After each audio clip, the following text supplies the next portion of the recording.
Bon matin à tous, nous prions en ce jour que votre matinée soit remplie de paix, d'espoir et de renouveau. Nous vous souhaitons la bienvenue à votre matinale Wake Up. C'est vendredi, Ari Aweli est parmi nous. Shalom. Effectivement, shalom, sister. J'espère que tu vas bien. Yo, bro, je vais très bien.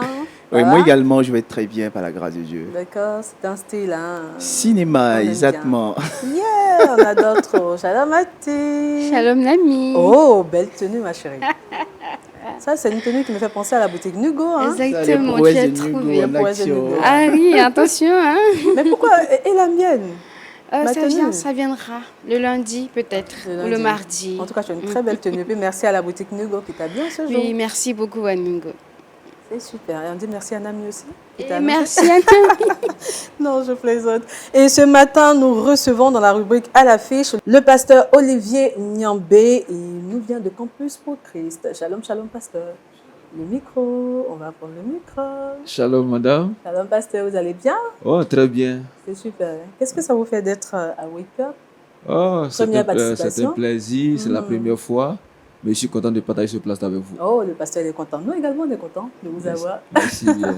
Installez-vous bien. Et ce vendredi, nous sommes en compagnie du pasteur Dougby François qui n'est plus à présenter. Shalom, pasteur. Bonjour, Nami. Bonjour, pasteur. Et bonjour aussi à nos fidèles téléspectateurs qui suivent cette émission. Que Dieu bénisse. Amen. Merci, pasteur. Soyez bénis également. Merci. Aria Weli, on va prier. Éternel notre Dieu, nous avons besoin encore de ta présence. Nous avons besoin de ton intelligence, nous avons besoin de ta sagesse. Et nous te prions de les faire descendre maintenant et de nous conduire. Au nom de Jésus-Christ. Amen. Amen. L'homme ne vivra pas seulement de pain, mais de toute parole qui sortira de la bouche de son Créateur. Amis du Seigneur, nourrissons nos âmes avec la parole du Seigneur. Méditons ensemble.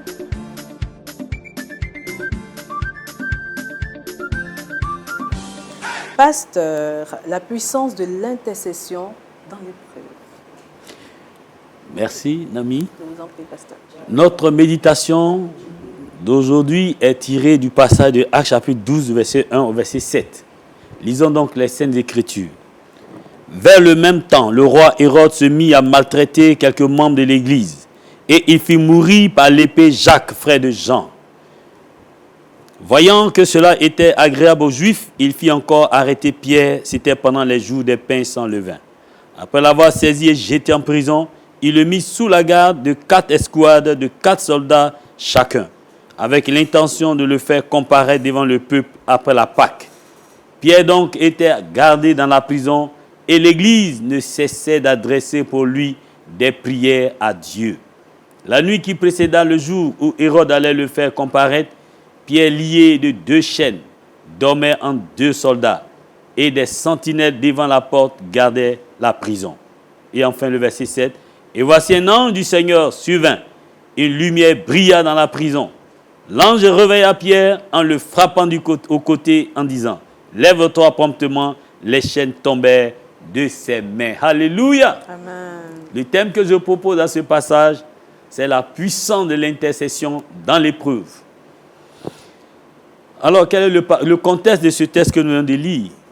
Nous sommes à l'église primitive où l'évangile commençait à se répandre de Jérusalem, en Judée, Samarie et jusqu'aux extrémités de la terre.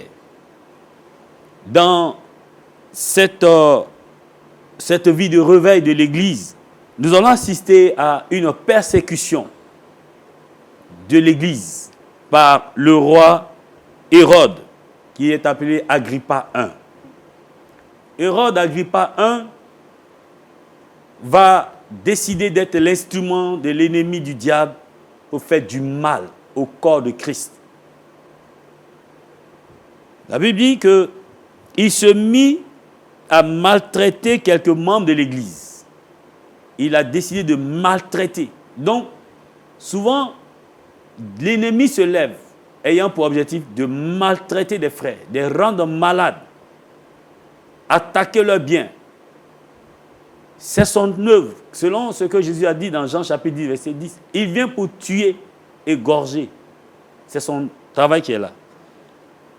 Et la Bible dit, premièrement, voici ce qu'il a fait. Il a fait mourir par l'épée Jacques, le frère de Jean. Jacques est le fils de Zébédée. Fils de Zébédée, l'un des disciples de Jésus. Il a tué Jacques par l'épée. Dieu l'a autorisé. Et la Bible nous dit, voyant que cela était agréable aux ennemis de l'Église, il va cette fois-ci faire prisonnier Pierre, l'un des disciples de Jésus. Et il attendait après la Pâque pour pouvoir aussi le décapiter certainement. Nous voyons ici que l'intercession va naître dans la crise. Lorsque l'Église était éprouvée, au lieu que les frères et sœurs soient tristes, ou qu'ils fuient l'Église, qu'ils changent d'Église, comme nous le voyons aujourd'hui, quand une Église est éprouvée, on change d'Église. Parce qu'on pense qu'en changeant, on fuira les œuvres de Satan. Mais ici, l'Église n'a pas fui. Ce qui est intéressant, c'est que la Bible dit l'Église ne cessait d'adresser pour Pierre des prières à Dieu. L'Église ne cessait. C'est-à-dire, l'Église a mis en place une stratégie de défense de l'œuvre de l'ennemi qui se manifestait par le roi Agrippa, qui s'appelle Hérode. L'Église a décidé, au lieu d'aller confronter ou faire des marches, on ne veut pas, on ne veut pas, on ne veut pas, on veut gréver, on veut rentrer en grève. Je veux dire, l'Église a décidé de se retirer, de lever la voix à celui qui a créé le ciel et la terre, qui a dit, invoque-moi le jour de ta détresse, je te délivrerai et tu me glorifieras. L'Église a compris que quand l'Église est menacée, il y a une puissance dans l'intercession.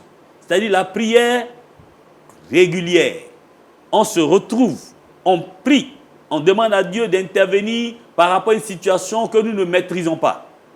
On retourne à la maison, on revient encore, on continue, on persévère. C'est ça l'intercession. Jusqu'à ce qu'on ait le résultat favorable. Donc l'intercession naît dans la crise à cause de l'emprisonnement de Pierre. Alors que l'Église priait,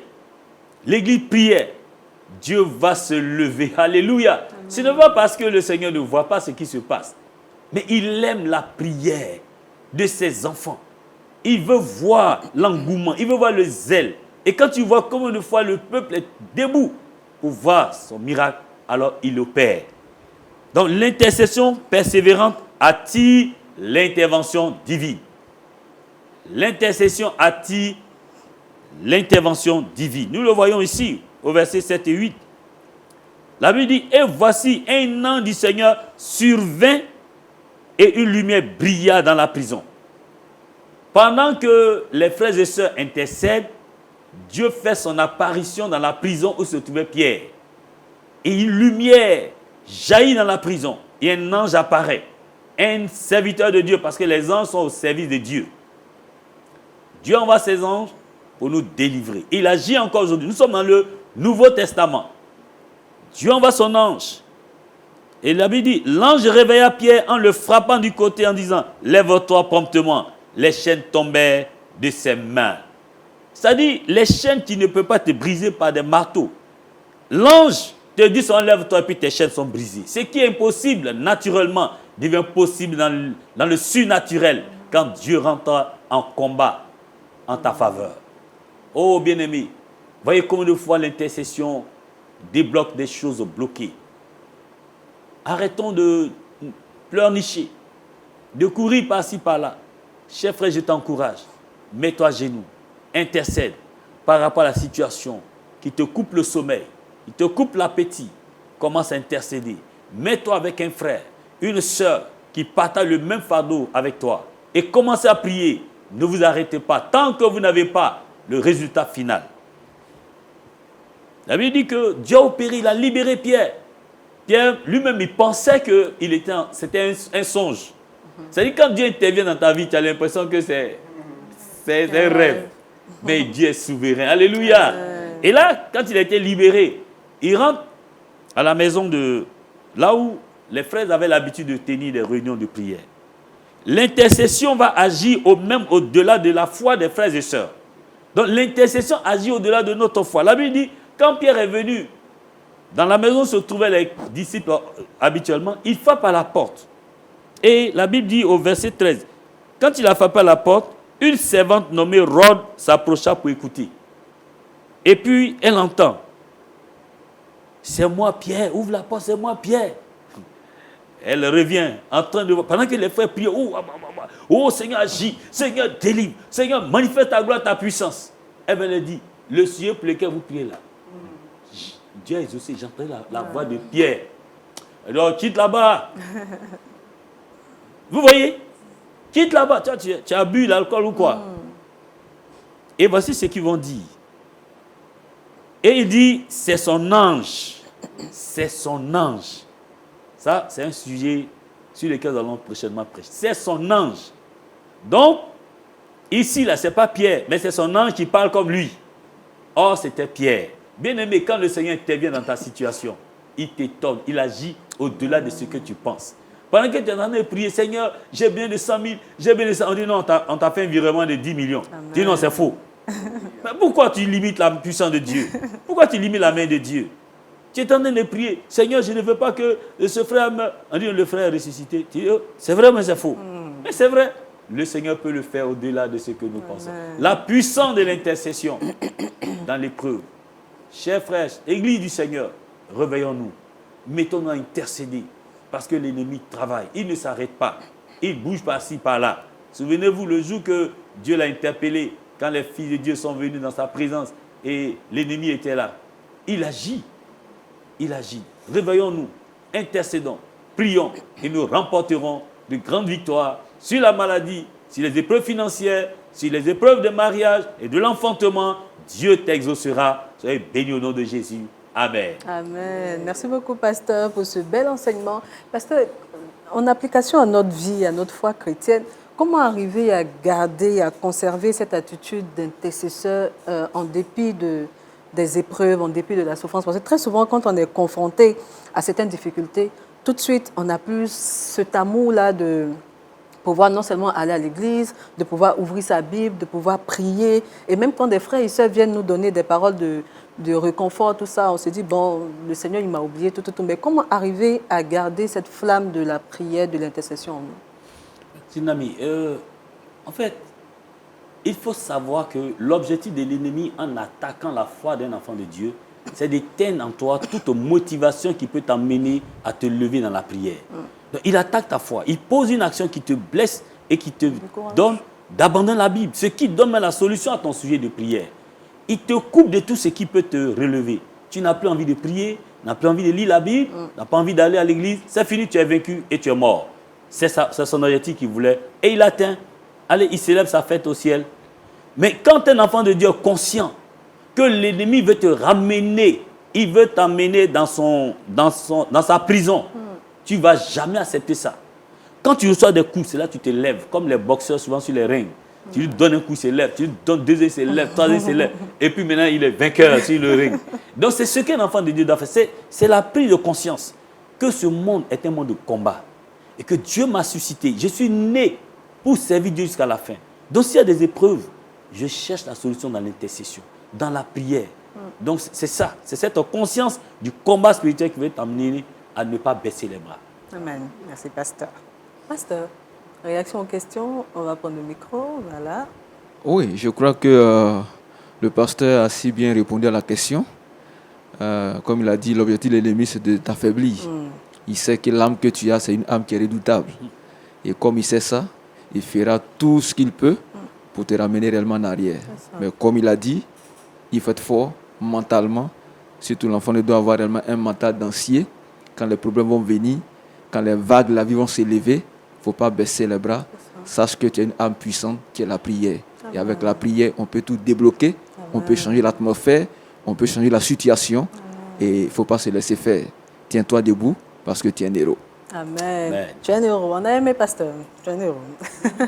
Pasteur, on va prier. Oh, j'aime ça. Alléluia. Amen. Seigneur, nous te bénissons parce que tu nous as fait tellement de bien. Quand nous lisons ta parole, Seigneur, notre cœur, et la joie jaillit dans nos cœurs. Parce que tu nous as bénis de toute grande bénédiction spirituelle dans le ciel, en Jésus-Christ, pour que nous soyons des vainqueurs, des champions. L'ennemi fait croire que nous sommes faibles, nous ne sommes rien. Oh, mais la Bible dit que nous ne vivons pas par la vue, mais par la foi. Or, la foi triomphe de ce que nous voyons.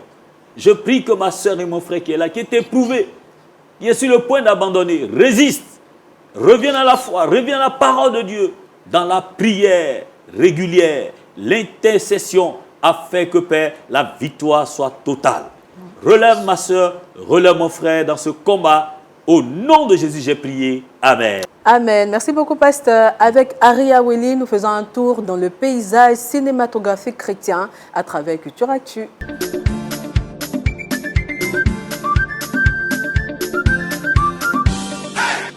Aria Willy, avez-vous la foi? Oui, Nami, on commencera par toi. Est-ce que, Nami, tu as la foi, la foi, ma soeur? mon frère. Alléluia.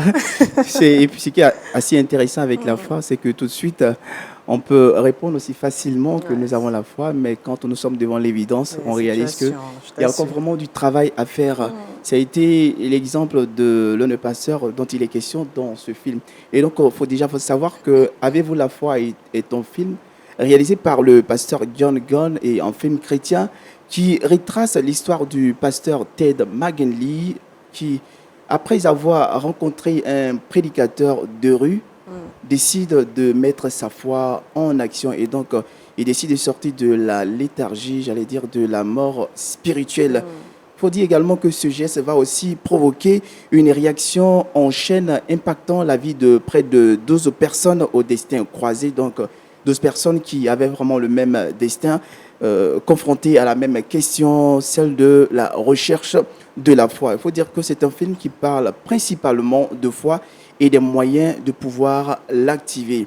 Voici un pasteur qui, normalement en tant qu'homme de Dieu, serviteur de Dieu, qui est censé disposer de la foi, mais certainement que le pasteur passait par une épreuve qui endormait sa foi, une épreuve qui faisait que certainement il avait perdu goût à la vie, qu'il avait vraiment baissé les armes.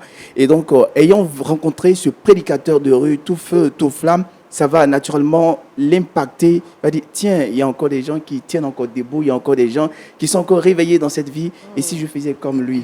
Et donc, quelque part, le prédicateur de rue a été comme une solution pour lui. Mais pas que lui seul, je l'avais dit.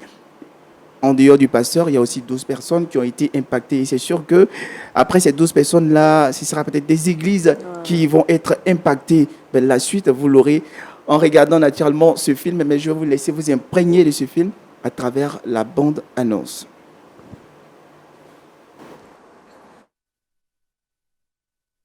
Vous croyez à la croix du Christ? Je suis pasteur, donc. Si vous avez la foi, alors la question est... qu'est-ce que vous allez en faire? Que veut dire exactement avoir la foi? C'est savoir pardonner. C'est savoir se repentir. Et aimer sans condition. Et que faisait Dieu le soir où on a perdu Kathleen? C'est pas parce qu'on se retrouve à la rue que je suis une mauvaise maman.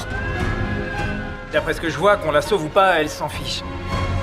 Comment veux-tu que je lui tourne le dos? Je te dis pas de faire ça non plus. C'est un miracle. Avec la science, il n'y a pas de miracle. C'est moi qui sauve ses vies. Le mérite me revient. Je ne m'excuserai pas d'avoir transmis la parole divine à un homme mourant. Cette croix va vous coûter cher. Tu es sur le point de tout foutre en l'air. Je n'ai pas le choix. Tu sais ce qu'on a à faire. Après ça, tout va changer pour nous. Arrêtez, police! Je suis passé par là. Vous devez prendre la décision de faire le premier pas qui changera votre vie.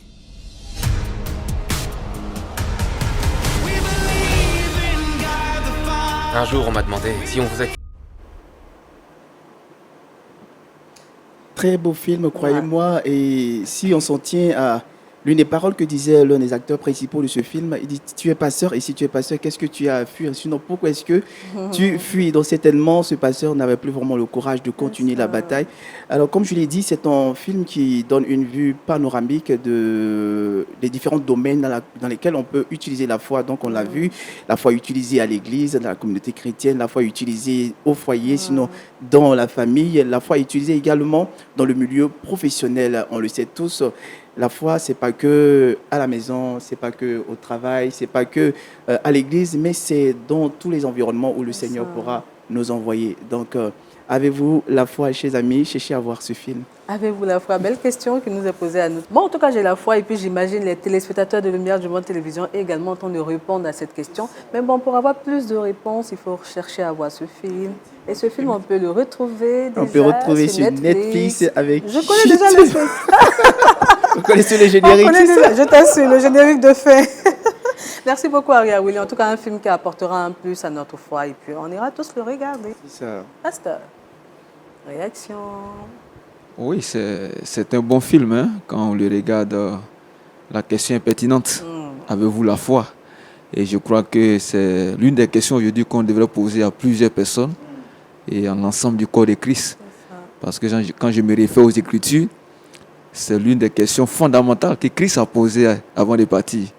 Il a dit, lorsqu'il retournera ou bien il reviendra, est-ce qu'il retrouvera encore la foi sur terre?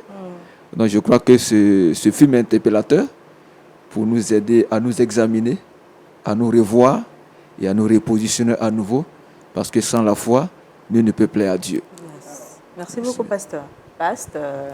Oui, en ajout à ce que mon collègue vient de dire, quand il dit, as-tu la foi? Le film va répondre certainement à ce besoin. Nous savons que la foi naît à partir de ce qu'on entend, de la parole de Dieu. Mais elle s'entretient. Malheureusement, beaucoup ont perdu la foi. La foi s'entretient, elle grandit ou bien elle diminue. Donc, ayons la foi afin de triompher face aux nombreux combats. Merci beaucoup, Pasteur Aria Willy. Merci.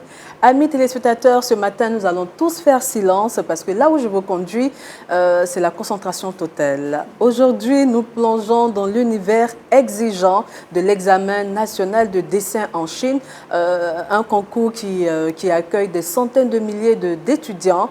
Une seule épreuve, mais la pression est palpable du début à la fin. À vos marques, prêts, vidéo du jour.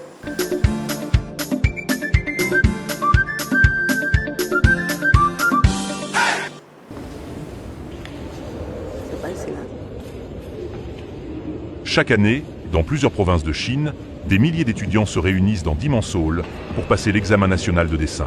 Une épreuve intense, décisive, où chaque trait, chaque ombre, chaque proportion est scrutée. Installés en rang serré, les candidats disposent de 3 heures pour reproduire un sujet imposé. Nature morte, perspective, portrait. Le silence règne, le temps est compté et la pression palpable. Ce n'est pas seulement une démonstration technique. C'est une évaluation de la sensibilité, de la capacité à exprimer une vision dans un cadre rigide. Chaque geste est observé, chaque erreur peut coûter cher. Pour beaucoup, cet examen conditionne l'entrée dans les écoles d'art les plus prestigieuses. C'est un rite de passage où la passion rencontre la discipline. Et une fois l'épreuve terminée, les œuvres ne sont pas simplement rangées. Elles sont exposées dans des galeries temporaires ou des espaces dédiés où les visiteurs, parents, enseignants, curieux viennent découvrir le fruit de ces heures de concentration. Chaque dessin devient visible, chaque intention artistique prend forme, et le talent en devenir rencontre enfin le regard du monde. L'examen national de dessin d'art en Chine est appelé le Michu Liankao. Mati, je vais t'emprunter tes mots là. Ou le Yikao, il est considéré comme l'un des examens les plus difficiles au monde. Et puis, comme je l'ai dit, il accueille, ou je vais dire teste, il évalue plus d'une centaine de milliers d'étudiants. Et puis, une fois que vous réussissez à un tel examen, c'est sûr que vous avez une joie incommensurable, une joie indescriptible parce que vu le dispositif qui est mis en place pour rendre l'examen beaucoup plus corsé, beaucoup plus difficile, c'est sûr qu'une fois sorti de là, c'est la joie. Parce que franchement, c'est pas facile du tout. Puis moi, c'est pas mon domaine. C'est pas du tout facile, j'imagine. Ouais. Et puis, on peut voir la scène un peu hypnotisante parce que on voit des milliers de personnes qui sont figées sur une image et qui essaient de reproduire l'image en question. Et moi, dans les commentaires, j'ai vu que beaucoup se sont questionnés, s'étonnent de voir que des milliers de personnes dessinent la même chose. Mais moi, je pense que le commentaire de la vidéo nous enseigne pour dire que c'est un moment de discipline. Donc, je pense que c'est vrai qu'à l'habituel, On nous dit que l'art, c'est l'imagination, c'est la liberté d'expression de son imagination, donc créativité, et tout ce qui va avec. Mais je pense que là, on ne te demande pas de sortir des normes, mais de reproduire exactement ce que tu vois. Et là, je pense que c'est une discipline, ça sert à quelque chose. Et comme tu l'as si bien dit, Nami, voir son portrait être accepté, validé parmi tout ce monde, c'est vraiment une grande fête. Et ça me parle aussi la concentration, c'est très important. Si on n'est pas concentré sur son objectif, on sort du contexte. Et quand on sort, franchement, on ne peut pas avoir le résultat souhaité. Et c'est important que nous puissions être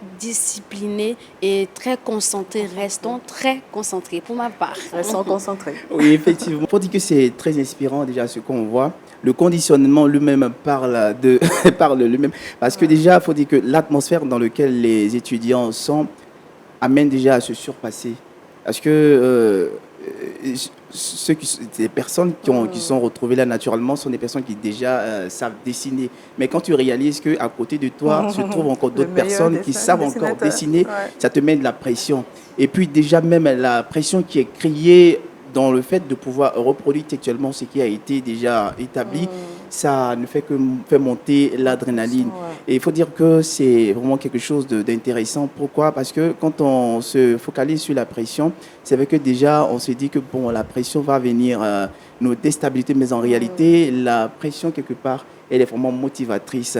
Quand on est face à la pression, c'est là que notre système se déclenche. Et puis du coup, on réalise vraiment des choses qu'on n'arrivait pas à faire lorsqu'on était dans le confort. Donc, c'est vraiment quelque chose qui, j'allais dire, augmente les aptitudes. Et puis, autre chose à retenir, c'est qu'il faut toujours aller au-delà de ses capacités, donc ne pas se limiter à ce qu'on sait déjà faire, mais côtoyer ce genre d'expérience pour savoir si on est vraiment qualifié, si on a vraiment les aptitudes qu'il faut. Et puis, bon, on ne peut qu'encourager tout cela. Mais toi, si tu étais en Chine, est-ce que tu te voyais en train de oui, il faire faut dire que concours? l'une des choses que j'avais oubliées, c'est que par le passé, je dessinais. Oui, et puis, parmi, voilà, donc j'allais forcément chercher à participer. Mais l'une des choses les plus compliquées dans le dessin, c'est les perspectives. Avec les perspectives, c'est produit, j'allais dire, de manière millimétrée, seulement avec les yeux, parce que tu n'as pas d'outils pour pouvoir mesurer, mais tu fais les choses de manière millimétrée avec les yeux, reproduit exactement ce qui est sous tes yeux. Ça rend encore beaucoup plus la chose complexe. J'allais participer, mais il faut reconnaître que c'est vraiment pas facile. C'est pas facile. Pasteur. Oui, c'est émouvant quand tu regardes tout ça. Et pour moi, je compare ça à un match de football. Tout le monde est là, chacun veut s'exprimer. C'est les talents qui sont exprimés, les performances, mais ça dépend aussi de l'inspiration du jour. Ça veut dire que tu vas être premier de classe, mais si le jour de l'examen n'est pas inspiré, ce n'est pas évident que tu pourras reproduire quelque chose de qualité. Et là, quelqu'un peut sortir de nulle part, être réellement au-dessus. Donc, c'est vraiment très bon de voir ça, et c'est impressionnant. Et je crois que celui qui sortira gagnant fera la fierté de sa famille et aussi de toute une nation. Amen. Merci beaucoup, Pasteur. Pasteur. Oui, vous voyez que par l'art, on peut exprimer notre intelligence. Et donc, moi, ce concours est bienvenu. Les Chinois le pratiquent, ils le font. Je crois que c'est ce que même à l'école maternelle et primaire, on essaie de voir chez les enfants la manière de rendre des choses. Et quand on voit que le dessin est bien fait, on dit non, cet enfant est intelligent, même déjà à l'école maternelle. C'est pourquoi nous ne devons pas négliger l'art au niveau de, surtout dans ce qui concerne le dessin, parce que ça exprime notre intelligence, ce que tu sais faire. Donc c'est très intéressant. Et nous encourageons cela aussi dans nos écoles, à encourager cela dans les écoles primaires. C'est ça. Voilà. Merci beaucoup, Pasteur. Merci à tout le monde sur ce plateau. C'est l'heure de la rubrique à l'affiche et ce matin, nous recevons le pasteur Olivier Niambé à l'affiche.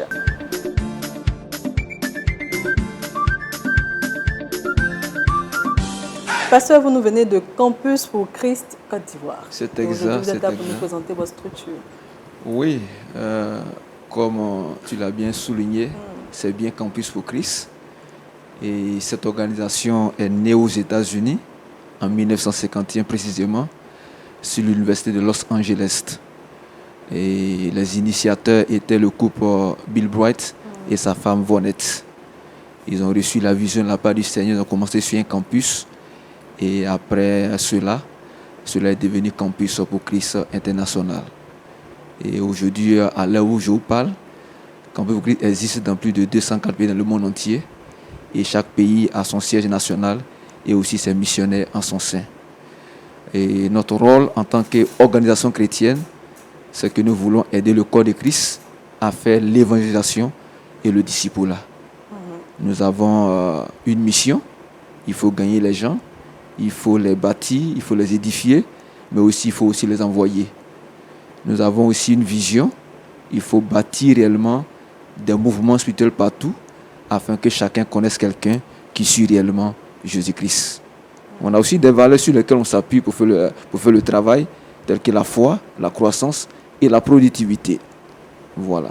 Donc voici en quelques mots ce que je peux dire par rapport à Campus pour Christ. On a aussi les 3 chaque, c'est-à-dire que nous voulons aussi qu'il y ait un leader pour chaque nation, voilà, l'évangile pour chaque personne et aussi des leaders pour chaque nation. Voici un peu dans l'atmosphère dans laquelle nous travaillons. D'accord. Voilà. On le sait, Campus pour Christ est, je peux dire, proche des jeunes, proche des populations, proche des étudiants. Et je peux également dire que vous vous imprégnez plus ou moins des réalités, des défis que connaissent ces jeunes-là. Selon vous, quel est le plus grand défi que connaissent les jeunes, les étudiants dans leur marche chrétienne? Oh, très bien, c'est vraiment une très bonne question, puisque nous travaillons en milieu estudiantin pour aider ces étudiants-là. Mais très souvent, quand on parle des Campus pour Christ, on voit directement les étudiants, mais ce n'est pas seulement les étudiants, parce qu'au sein des Campus pour Christ, nous avons 5 grands départements. Le département dirigé par les églises, c'est-à-dire qu'il y a des missionnaires qui sont près des églises pour les aider à faire le travail. On a aussi le département dirigé par les leaders, les cadres et autres. On a aussi le département dirigé par le digital. Nous sommes à l'ère du numérique et on n'a pas voulu réellement laisser ce volet de côté parce qu'on a aussi quelque chose à donner au nouveau numérique. On a aussi la prière qui est d'une importance capitale. Ce département gère la prière et si jusqu'à présent nous sommes là, c'est à cause de la prière. On a aussi le département dirigé par le film Jésus. Quand on parlait de film Jésus, vous entendez parler de film Jésus, ça c'est Campus pour Christ. Et d'ailleurs, c'est traduit dans plusieurs langues ici en Côte d'Ivoire, en Agni, en Baoulé, etc. J'en passe.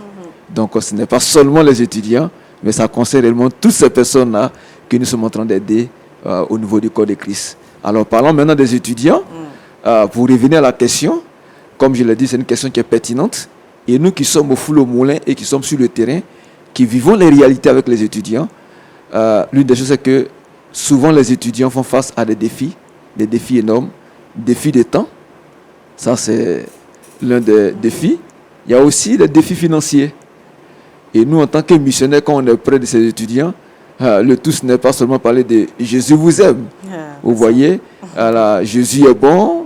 Non, ça ne suffit pas. Parfois, il faut poser des actions pour aider ces étudiants. Comme je vous le dis, certains même tombent sur les campus universitaires jusqu'à présent. Ils n'ont pas où aller. Voilà, certainement, ils ont du mal à voir ne serait que le seul plat pour la journée. Vous voyez. Donc, ce sont des défis que nous faisons face.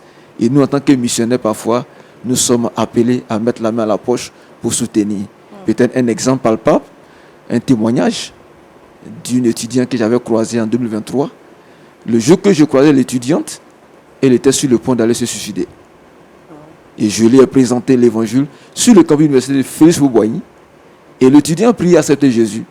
Le lendemain, elle m'appelle et me dit, pasteur, c'est vrai, il a accepté Jésus, mais je n'en peux plus. La vie est trop difficile, la vie est trop compliquée. Je vais réellement terminer avec cette vie-là. Je vais m'en aller. J'ai dit, mais pourquoi? Elle dit, non, c'est trop compliqué. Mes parents m'ont abandonné, mes frères m'ont abandonné. Je n'arrive plus réellement à joindre les deux bouts. Alors je vais abandonner. J'ai passé 15 minutes au téléphone avec elle, en train d'échanger avec elle et en train de prier pour elle.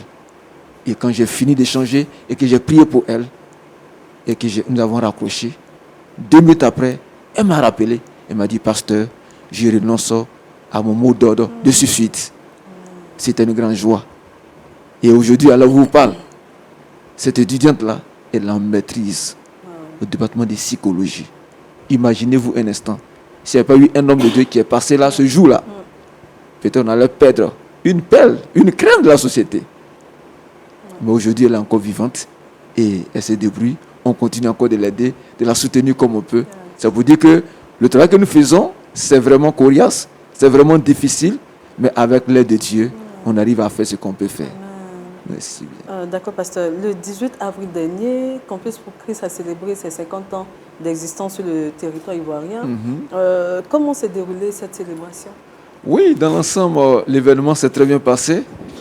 Comme vous le savez, quand on parle de 50 ans, ce n'est pas juste 50 jours, ce n'est pas 50 heures. Voilà, c'est toute une décennie qui s'est dessinée réellement devant nous. Et je crois que certains de vos collègues étaient là, ils ont vu comment la fête était belle. Et c'est vrai qu'on a eu quelques difficultés, mais Dieu a démontré sa puissance. Et la cérémonie s'est bien terminée. Ce qui était bon, c'est que le corps de Christ était là. Quelques autorités étaient là, quelques sommités étaient là. Et notre vice-président au niveau région Afrique était aussi là. Et ça a fait réellement de belles couleurs à la cérémonie. Dans l'ensemble, je peux dire que tout s'est bien passé et les gens ont beaucoup apprécié, ils ont beaucoup aimé. D'accord. Mais que représentent ces 50 ans pour Campus pour Christ? Oui, vous savez, dans la vie, quand on parle de 50 ans, c'est l'âge de la maturité. C'est ça. C'est-à-dire qu'on s'est dit que cet homme-là, il a atteint cet âge-là, maintenant il va réfléchir mieux. Il va faire des choses encore plus grandes, des choses encore plus extraordinaires. Oui, parce qu'il a atteint certaine maturité. Il comprend mieux la vie, il comprend mieux la mission, il comprend mieux pourquoi il est là, il comprend mieux les résultats qu'il a déjà acquis et comment faire pour les maintenir, comment faire pour continuer encore à faire plus. C'est ça, les 50 ans. D'accord. Merci bien. D'accord, pasteur. En 50 ans, quel bilan faites-vous de l'impact de Campus pour Christ sur la population ivoirienne?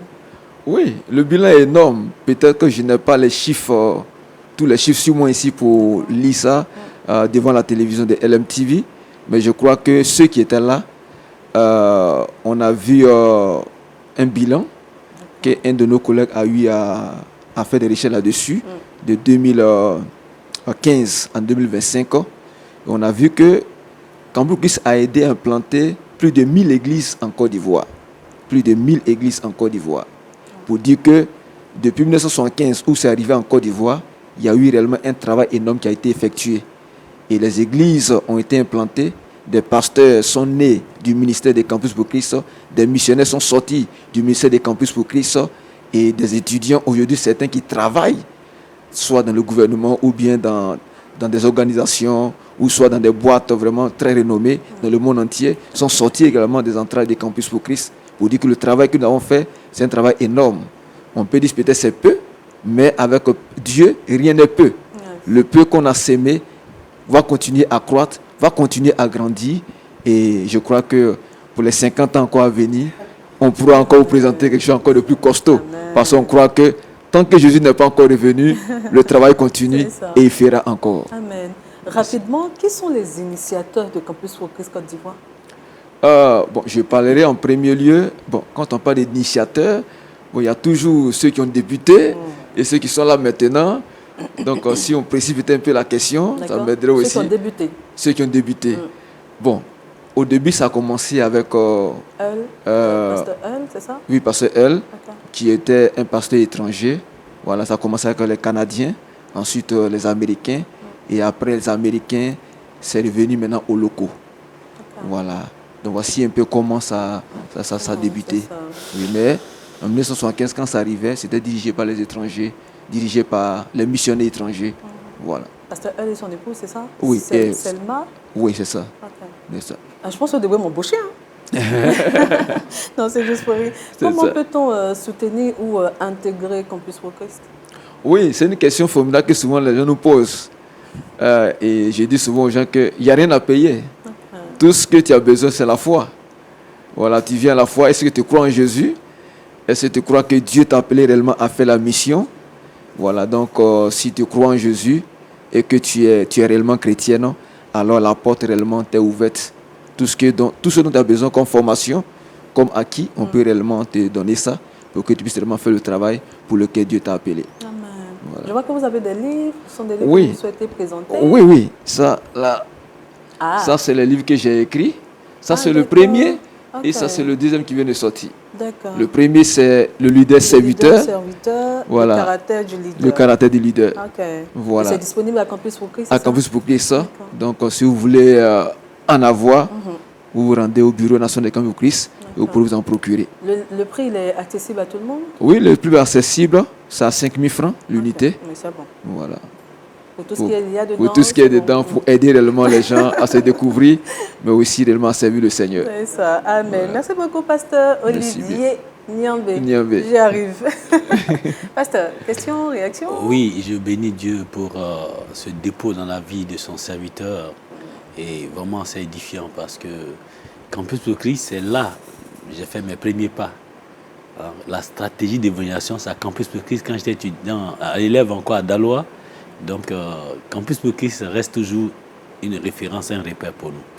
Amen. Donc, que Merci Dieu beaucoup. bénisse ce Amen. ministère. Merci beaucoup, Pasteur. Merci infiniment, Pasteur. Merci à vous également. Je vous en prie. Le Trickbox est avec Mathilde.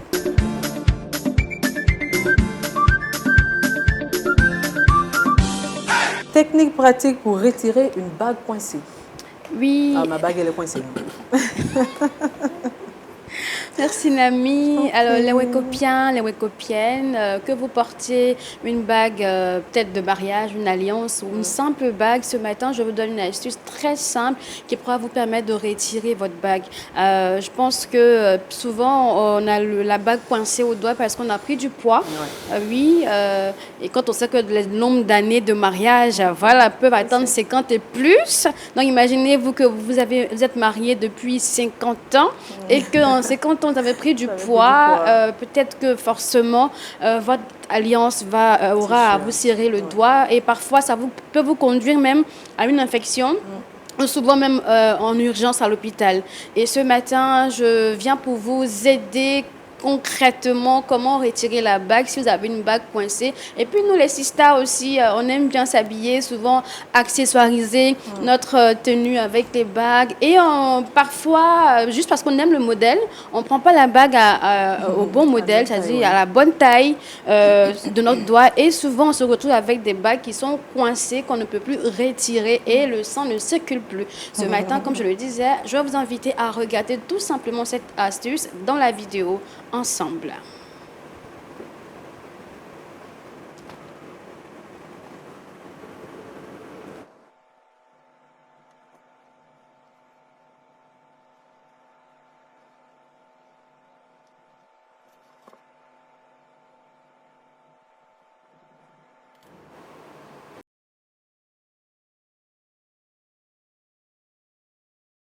Wow. Comme vous avez vu, c'est juste un ruban, mais vous pouvez utiliser un fil, tout dépend de vous, mais qu'il soit solide. Et quand vous faites cette astuce, c'est forcément à 99% que ça retire votre bague, peu importe si elle est coincée. Et même souvent quand vous partez à l'hôpital, pour qu'on puisse vous retirer la bague, le professionnel de santé, il procède ainsi avant de prendre une machine ou de pouvoir couper la bague en deux. Voilà. Donc il y a plusieurs méthodes, mais aujourd'hui je vous montre celle-là. J'espère que ça pourra vous aider. Et sinon, on vous invite, sinon, messieurs, quand vous achetez les bagues, à regarder les tailles de vos femmes et puis à penser aussi au futur. Voilà. Oh, mais je pense qu'au futur, on pourra changer parce que tu imagines. Oui, et oui. Tu me prends une bague qui une alliance qui va me flotter. Exactement. Et puis, moi, je pense qu'au fur et à mesure qu'on voit que la bague est en train de nous serrer le doigt, il faudrait immédiatement retirer. Et puis, les femmes enceintes, les nourrices, on grossit et tout et tout. Donc, il faudrait en penser. Merci, Mathilde. Pasteur. Oui, c'est impressionnant. Impressionnant. Maintenant aussi, peut-être je pourrais donner des conseils aux gens. Après le mariage, ce n'est pas la fin du monde. Hein. Il faut continuer aussi à prendre soin de son corps. Parce que lorsqu'on parle de cette dimension de la vie de l'homme, ce n'est pas seulement le volet spirituel, mais il y a le volet aussi physique. Et notre physique aussi a besoin d'être aussi entretenu pour qu'on puisse garder la forme. Donc c'est pourquoi c'est pas mauvais de faire le sport et de maintenir une certaine forme. Même quand on est enfant de Dieu, on est chrétien, tout ça, ça peut aussi nous éviter beaucoup de problèmes. Même si l'astuce est là, mais je crois que voilà, on peut éviter beaucoup de choses. Merci Pasteur, le message est poignant. Merci beaucoup. Pasteur. Non, moi j'apprécie l'astuce de notre sœur Mathilde. Donc, nous allons l'appliquer. Merci beaucoup. Aria Willy. Il faut dire qu'on s'étonne vraiment de la peine lorsqu'on a une bague qui est coincée au niveau du doigt. Et donc, l'astuce de Mathie vient régler beaucoup de problèmes. Et puis, je vais chuter en rejoignant le pasteur. Un peu de sport, ça peut vraiment aider à remédier à cela. Je ne sais pas, tu sais pas pourquoi est-ce que tu veux pas que je continue? Non, parce que là, tu te un visé en direct, c'est sûr. C'est ça. Merci beaucoup, Mathie. On va terminer cette émission avec le saviez-vous.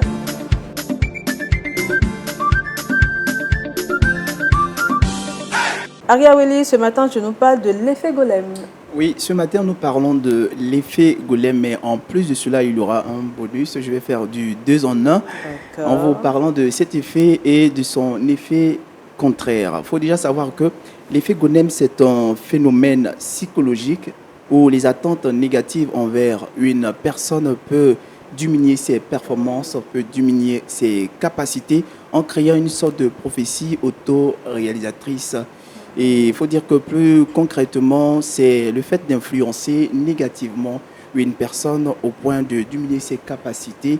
Et donc, naturellement, une personne en qui on n'a pas confiance, une personne à qui on dit de mauvaises paroles, une personne qu'on influence de façon négative, elle finit, bien entendu, par poser vraiment des actes négatifs, donc à être exposée à l'échec. Il faut dire que ce phénomène tire son expression, sinon tire plutôt son origine de la mythologie juive où le golem est décrit comme une créature d'argile qui a été façonnée par un rabbin et qui a la capacité, sinon le pouvoir de pouvoir agir, de pouvoir vraiment faire un certain nombre de choses, mais qui est dépourvu de parole, dépourvu également de libre arbitre. Donc il n'est pas maître de lui-même, mais qui est sous influence de son maître. Et comme je l'ai dit, je vais vous faire du 2 en 1. C'est le contraire de l'effet Pygmalion. Récemment, ici, on avait parlé du Pygmalion, qui est une personne, un leader qui arrive à influencer positivement une personne pour pouvoir conduire cette dernière de manière irrémédiable au succès. Donc, l'effet Pygmalion, c'est influencer positivement une personne afin de la conduire à la réussite, ce qui est le contraire de l'effet golem, qui est une manière d'influencer négativement les résultats d'une personne et de le conduire de manière irrémédiable à l'échec. Vous voyez, donc soyons plutôt des Pygmalions pour nos semblables, pour nos collègues, pour nos amis, plutôt que d'avoir un effet golem sur eux. Et golem, ça s'écrit G-O-L-E-M, tout simplement. Et Pygmalion, ça s'écrit comment? Pygmalion, merci. Pygmalion, ça s'écrit P-Y-G-M-A, lion comme le lion. D'accord, merci beaucoup. Je t'en prie. Willy. Donc soyons des Pygmalions. Soyons des Pygmalions. Je suis Pygmalion. Non, du tout, pas comme ça. Non, merci beaucoup, Aria Willy. Mathie, verset Boussole. D'accord, nous retenons 2 Chroniques 7, le verset 14. Si mon peuple sur qui est invoqué mon nom s'humilie, prie et cherche ma face, et s'il se détourne de ses mauvaises voies, je l'exaucerai des cieux, je lui pardonnerai son péché et je guérirai son pays. Amen. J'avais tellement envie de chanter, mais bon. Amen. Merci beaucoup, Mathie. Merci, Harry. Merci, Pasteur. Merci à vous également. À très bientôt, Pasteur. À très bientôt. Bon retour. Merci, Pasteur. Merci, On est ensemble, amis, Pasteur. on est ensemble. Merci à tout le monde. Bon vendredi. Que le Seigneur veille sur vous et puis bonne journée sous la présence du Saint-Esprit. Bye bye.